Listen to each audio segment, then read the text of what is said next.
Hi everyone, Aaron here for Zolotech, and this is going to be my top 5 must-have or most used apps. These apps aren't going to include the simple apps such as Messages, Safari, Mail, or Music. Most people use those in some form or another. Also, it's not going to include Instagram, Twitter, Facebook, those sort of things, because most people use social networks. This is going to be apps that you may either have not heard of or haven't tried yet. So my number 1 used app probably is Overcast. Overcast is a podcast app, so let's go ahead and open it up, and you'll see here that I've got a bunch of podcasts I'm subscribed to.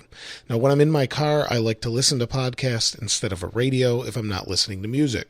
So I listen to Mac Break Weekly or the iMore show or Serial when that's around.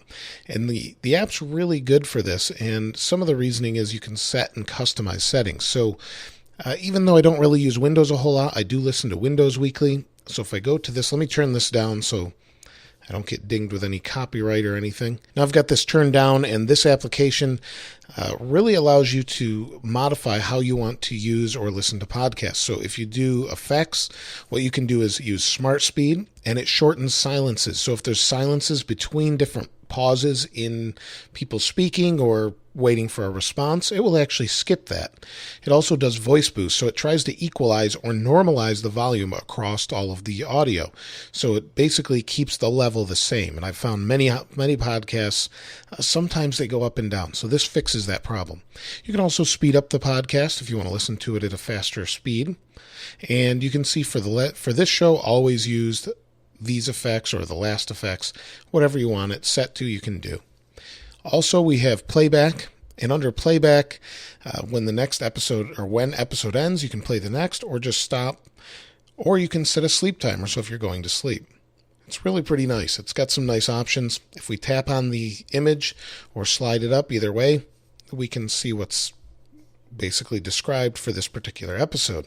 We also can use share and share the current episode or share at the current time as well. And then, of course, we've got 30-second skips, and we've got 30 seconds to go back. It's pretty nice and works really well.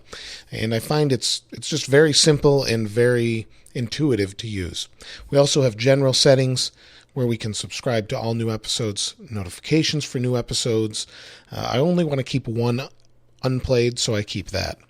So it's really nice, really simple, and there are some other features in here, but I don't want to go over too much. So that's my number 1 most used app. Now, I use news applications a lot, and news comes with Apple, and this one's actually pretty good. But this application, I think, might be a little bit better, and this is Google Play Newsstand. I used to listen, or use Pulse rather, and Pulse just isn't around anymore. They killed it off, unfortunately. So we've got different categories and some really nice ways to look at news. So we can scroll through. It's nice and fast. It supports all the different swipe gestures, and we can set categories and search and everything else. It's a really nice news application, and it's free, so you can't really beat that. My number 3 must-have app is a good map application. Now, Apple comes with maps, and Google comes with maps. Both of those are good, but I tend to use Waze because I live in the city of Charlotte or around the city of Charlotte. We've got a lot of traffic, and this gives me a good idea what's going on. So we've gone into night mode, and this is actually Waze for evening here. You'll see if I zoom in, we've got different people using it that are reporting traffic accidents. So if we go and report this, it looks like I have no connection, which is kind of odd, but basically I can try that later, but basically we can try and report different things we see in real time. So if we have problems where there's people off the side of the road or an accident or the traffic gets slow, this can let other people know, and you actually get thanked. In fact, there's someone with these little people here. These are other people using the application. You can see there's different reports. There's an accident report, and it tells you what's actually going on. So it's really nice, really handy for a daily commute, something I really recommend, and it's actually owned by Google, so it has a lot of information that Google has, keeps directions like home and things, and gives you badges, and lets you see other people using Waze that you add as friends. So if my parents get on, for example, I can see how far they are from the same destination if we're sharing that destination. Really nice application, and that's another free application. Another application I can't live without, and I'm not going to go over, is YouTube Studio. So if you're like me and you have a YouTube channel and you want to manage everything, that is a must-have app. That's something that even if you don't have a huge channel and you just want to see maybe a video that you have that you want to see how many views it has, that sort of thing, it's really great for that and gives you an idea of what's going on.